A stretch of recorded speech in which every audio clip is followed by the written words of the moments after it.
I really love this chair, but it got a hole in it. I looked up some ideas on how I could fix it myself, and I ended up finding a really cute, simple embroidery tutorial on YouTube.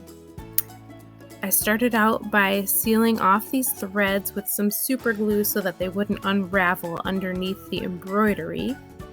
And then I stitched in these little star shapes as the base of a rose. It was a little bit difficult to push through the super glue. Then I just took the thread and wove up and down around the stars to create these roses. And I added in some leaves. And now you can see that the hole is completely covered up, and I think it came out really cute. I think I might try to add in some more flowers just to give it a little extra interest, but overall I think it came out really nice. Thanks for watching.